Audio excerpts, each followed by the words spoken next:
Bonjour et bienvenue dans cette nouvelle vidéo. Je voulais aujourd'hui faire un rapide test comparatif entre Gemini, qui est le nouveau nom donné à Google Bard, donc Google Gemini, l'interface de chatbot de Google, et ChatGPT, qui pour l'instant a le lead, hein, vous le savez, par sa qualité, la qualité de ses résultats, et puis la vélocité, la rapidité des innovations qu'il apporte chaque semaine. Alors, je vais pas faire un test complet parce que déjà je n'ai pas, la connaissance, suffisante, on va dire, pour aller, plonger dans le fonctionnement de ces 2 outils.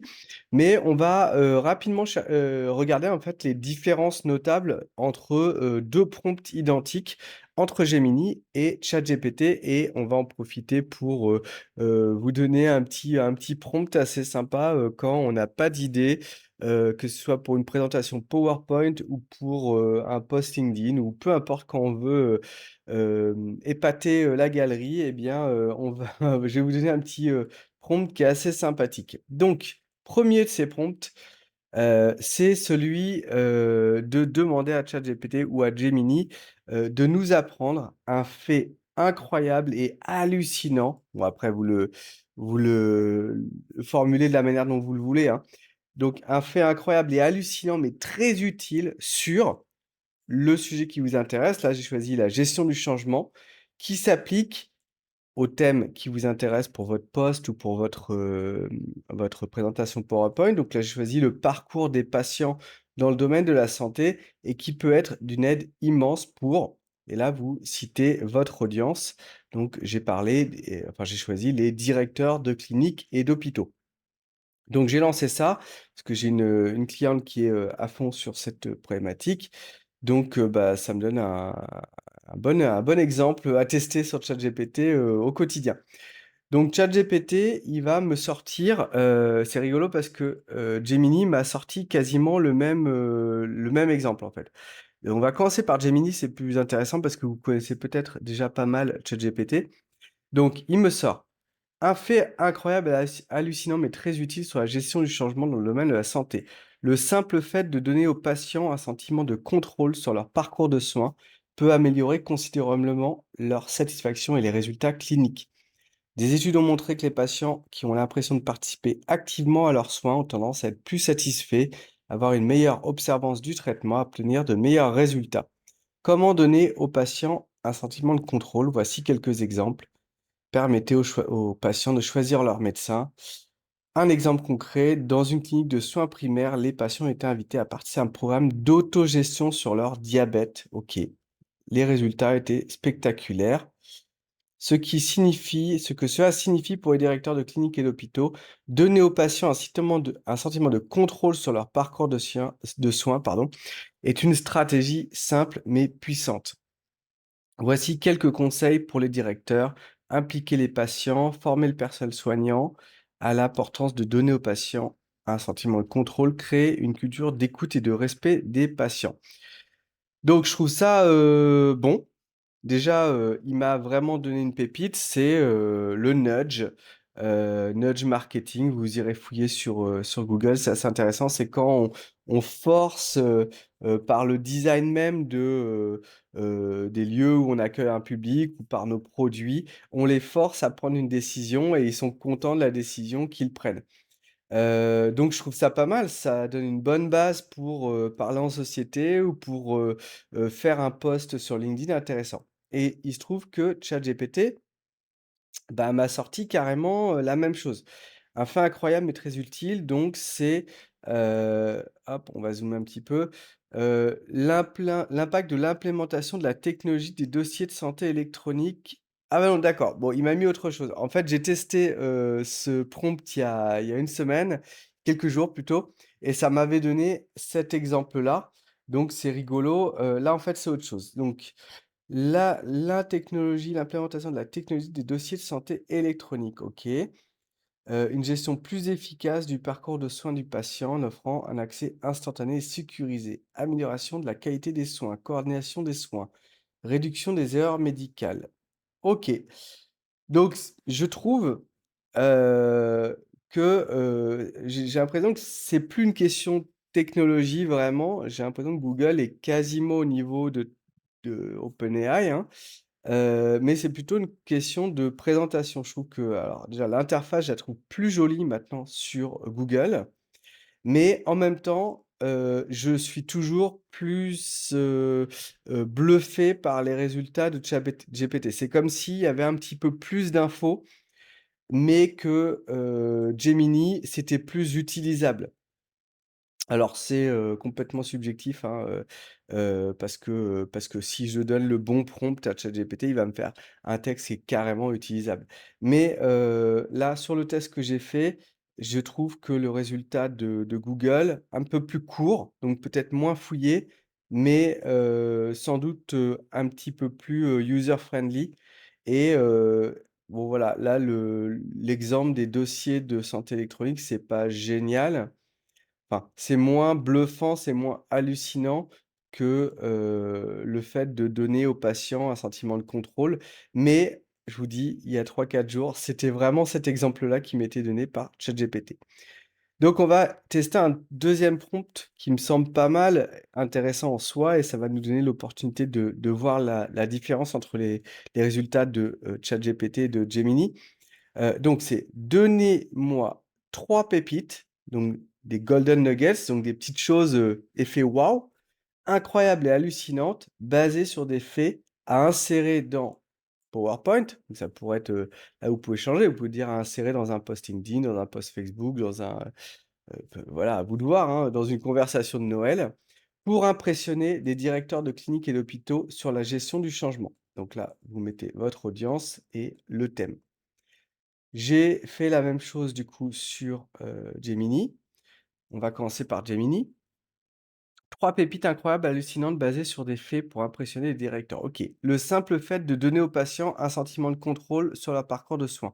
Donc ça, on l'a vu, mais il me donne a priori un lien vers l'étude. OK, il me met pas le lien, il me dit: «Il faudrait un lien vers l'étude». Bon, très bien. Les organisations qui adoptent une approche holistique de la gestion du changement en s'attaquant à l'aspect humain, organisationnel et technologique ont 3 fois plus de chances de réussir. OK, cool. C'est typiquement, un golden nugget qui pourrait, intéresser ma cliente parce qu'elle veut démontrer qu'il faut, une culture du changement. L'utilisation de l'intelligence artificielle pour la gestion du changement peut réduire le temps de mise en œuvre de 50 selon Forrester. Donc, si c'est vraiment une étude qui existe, c'est assez intéressant. Bonus, il met même des bonus. Saviez-vous que les résistances au changement ne sont pas nécessairement une mauvaise chose? Elles peuvent en effet être un signe que les employés sont engagés et qu'ils se soucient de l'avenir de l'organisation. Donc c'est pas mal ça, c'est le genre de connaissances, contre-intuitives qui peuvent servir de effet waouh dans une présentation ou dans un post LinkedIn. La clé est donc de gérer les résistances, mais de manière constructive. Pas mal. Le changement est le seul point constant. Dans un monde en constante évolution, les organisations qui ne sont pas capables de s'adapter sont vouées à l'échec. OK, et donc la gestion du changement est donc une compétence essentielle. Ça marche. Conseils pour utiliser ces pépites, bon, bah, c'est pas mal, franchement, c'est pas mal. Vous commencez un PowerPoint, vous avez déjà trois bonnes slides qui vont faire, réfléchir les gens. Maintenant, ChatGPT, qu'est-ce qu'il m'a fait? Donc j'ai fait le même prompt. L'impact financier de l'engagement des employés sur la qualité des soins. Des recherches ont montré que les hôpitaux avec un haut niveau d'engagement affichent une meilleure qualité de soins. OK. Ces établissements enregistrent également des scores de satisfaction patient significativement plus élevés. OK. L'avantage compétitif des technologies de santé numérique. L'adoption des technologies de santé numérique, telles que télémédecine, applications mobiles de santé, a été associée à une amélioration significative de l'accès aux soins. OK. L'économie de l'expérience patient. OK. Ces pépites offrent des insights puissants basés sur des données concrètes. Alors, c'est l'impression que j'ai après, je vous dis, j'ai testé une petite heure avant vous là, j'ai l'impression qu'il y a une question de non pas de technologie, mais de là où vous mettez la molette, on va dire, pour donner les résultats que votre audience veut. C'est-à-dire que ChatGPT, ça devient une IA ultra poussée pour avoir des résultats experts.